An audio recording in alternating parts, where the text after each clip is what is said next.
Hello my fellow tuggers, welcome back to another episode of My 10 Cents. A couple of changes from the first episode. For one, it's not a reaction video. Reason being is because in the reaction video I would have had to use footage from Tugs, and with all the copyright strikes that have been going around on YouTube lately, I just didn't want to chance it. Also, I'm not on camera for this one, but it's purely because I have a cut in my eye that occasionally reopens if I do too much screen time, and sadly this has been one of the times it's happened. So it's an audio only one this time. Today I'm going to be diving into the episode Jinxed. For the TV series airing order, this was the 10th episode, but as I mentioned in the first episode of my reviews, I am following the Unlucky Tugs order, so this is second review on my channel. Let's dive into the episode Jinxed. Written and directed by David Mitten, 10 Cents and Sunshine discover an abandoned tug named Boomer floating astray. He claims to be jinxed, and while Sunshine believes him, 10 Cents scoffs at the speculation. However, after several unnatural incidents, 10 Cents starts to come around to Sunshine's way of thinking. The only cut available for this episode is the 15-minute cut, but this was originally filmed at a length of 30 minutes, with the other two episodes that were filmed at 30 minutes being Sunshine and Pirate. As a result, there are a lot of deleted scenes for this episode, and a lot of which are featured in the photo book adaptation of the episode, The Unlucky Tug. Before I get into the review proper, I just want to say one last time, I love the opening credits of Tugs. In particular, I love the sax solo. I know when I spoke to Mike O'Donnell, he said that sax solos were very much of its time, especially in the 80s, but come on, we gotta get sax solos back. Okay, I got that out of the way, so let's get into it. So as established, one night out at sea, 10 Cents and Sunshine find a mysterious tug named Boomer. He's just drifting as he is apparently broken down. He declines their offer of help, explaining that he's a jinx and he wants nothing to do with anyone because he will bring them bad luck. The tug then explains that his original name was Captain Harry, and that the supposed jinx began when a new owner painted over his original name and renamed him Boomer. If you watch the Unlucky Tugs video on Tugs, you'd actually know that is a bit of maritime superstition. Any boats that were renamed after their original name were considered bad luck. I decided at the start of this episode to make a little checklist of how many incidents of bad luck happen from when Boomer first runs into Sunshine and 10 Cents. And because, quite frankly, some of them were bloody hilarious, I decided to give them a laugh meter out of 10. So let's begin. The first bad luck incident was when 10 Cents' rope fell into the sea. This technically wasn't Boomer's fault because the rope is still attached to him. It was 10 Cents' one that fell off. Made me chuckle a little, but I would say a laugh meter of 3 out of 10. The second piece of bad luck is when they get Boomer's engine fired up and then smoke starts to billow from him, and they have to pull him out as he is a danger. The smoke stops, ironically, once he's clear of the dock. Laugh meter, again, I would say maybe about a 2 out of 10 because it was quite a serious situation. The third piece of bad luck is when Captain Star's megaphone falls off. I gotta admit, that took me by surprise and I did have a good chuckle about that. So I would say it was a 6 out of 10. The fourth bit of bad luck is when Boomer starts sinking. The laugh meter, I would say, was about a 3 out of 10 because, yeah, he's clearly got some issues there. We'll get into that. Fifth bit of bad luck was when Mighty Mo, the floating crane, couldn't lift Boomer as he's too heavy. They try to lift Boomer to go onto the barge, but Mighty Mo suffers a jam. And now I'm starting to laugh along with Boomer at the amount of bad luck that's coming his way. A laugh meter, again, 6 out of 10. The sixth bit of bad luck is when the lights go out at Lucky's yard as they're bringing Boomer in. Because once again it led to quite a severe incident, I would say the laugh meter was about 2 out of 10. The seventh bit of bad luck is when the munitions stack explodes. Well, again, an explosion is pretty commonplace in Tugs. I do like the fact that it was the Z stacks that were starting to get hit with a bit of bad luck. So, 6 out of 10. Bad luck number 8. Boomer's given the simple task of towing the schooner out to sea. And then he comes back with the burnt out schooner being towed by the fire chief, who thinks that Boomer went too fast and a spark from his stack caused the schooner to burn up, but it was actually the fact it was struck by lightning. Bloody hilarious. I would say 8 out of 10, because that's something that you could not make up. So that was roughly 8 incidents of bad luck in a 15-minute episode. I would safely say that Boomer is a jinx, although they did try and pass it off on 10 Cents and his 2 toots theory. I just thought that was hilarious.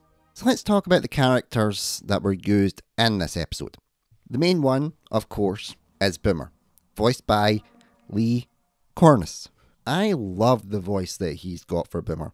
It's got that right mix of dark humour / manic depression, because Boomer is clearly suffering from some sort of mental health issue. But that also gets me asking, do Tugs have a brain to have mental health issues? Either way, he is definitely suffering from some sort of bipolar disorder, because it reminds me of me when my mental health takes a nosedive. Again, when he finally starts sinking, which is supposedly what he always wanted, he is praying for death. He does have suicidal ideation because of his bad luck. And again, I can't exactly blame him. When Boomer becomes a houseboat at the end, when he's done tugging, that hat looks absolutely ridiculous. But at least he didn't wind up in the boat graveyard, which was what 10 Cents and Sunshine thought was going to happen to him when he went upriver. Speaking of 10 Cents and Sunshine, at this point, they are starting to get a really good chemistry going here. A little bit of a double act kind of paradigm with them. I really like that. Simon Nash and Sean Prendergast really bounce off each other, and they work so well together. Captain Star, as usual, is voiced perfectly by Patrick Allen.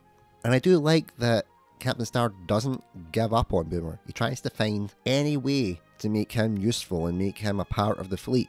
Don't get me wrong, all of his attempts fall on deaf ears, but eventually he does get something that Boomer can do, and that is being a houseboat. But at that point, I would be very worried about the inhabitants of the houseboat. I mean, he always winds up carrying bad luck or being a lightning rod for bad luck wherever he goes. At that point in time, there's no one else around him, so there's no bad luck.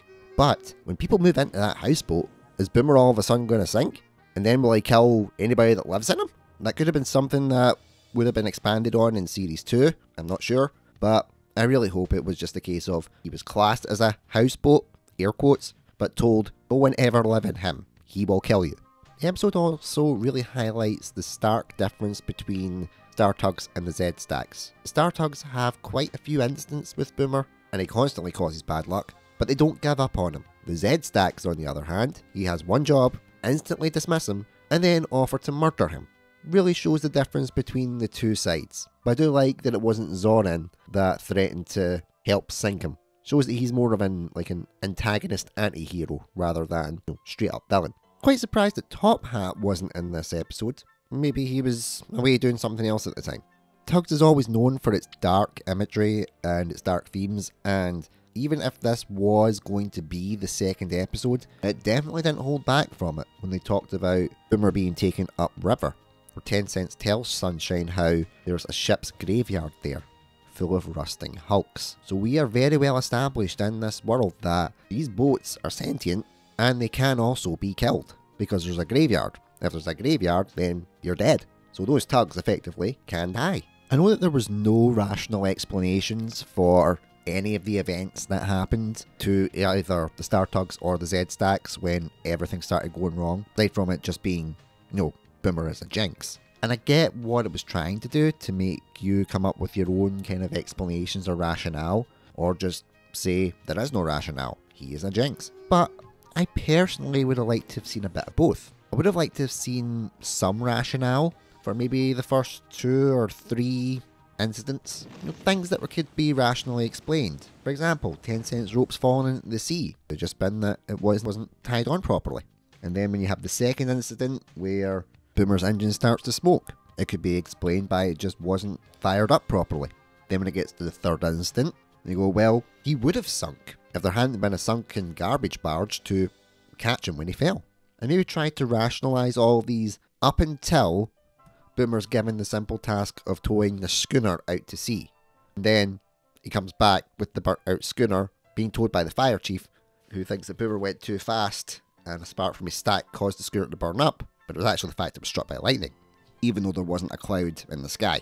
And that's when you could start going, okay, maybe he is actually jinxed. As expected with any David Mitton production, there are some beautiful shots in this. They're continuing to build the world by introducing Mighty Mo. And again, the score is absolutely fantastic. I'm really glad they stuck with this happy ending, because one ending had the Jinxed switcher being purchased by a young farmer after the accident with the oil tanker, converted into a houseboat and moved upriver, where he would admit to 10 Cents one day that he never enjoyed being a tug. Fairly okay ending. but the other ending that was suggested had a Mexican buy the Switcher and destroy him by crashing him into some rocks. And considering what happens in later episodes, I'm pretty glad they didn't go with that ending. Would have been more true to life, probably, but come on, guys. It also wouldn't have looked good in hindsight, the fact that it would have been a Mexican buying the Switcher and then all of a sudden going kablooey. So, here's my final thoughts on Jinxed. I personally really enjoyed it. There were some laugh out loud moments, but I think Sunshine was the superior episode, so I'm glad that that was the pilot. I liked the character of Boomer. He would definitely relate to 21st century audiences because he is such a mood, as the Unlucky Tug said. So I would give this episode a 7 out of 10. And I want to know some people's theories in the comments section. What do you think happened to Boomer? Do you think he was renamed when he became the houseboat? Was he actually a Jinx? Let me know in the comments. And until next time, keep on tugging.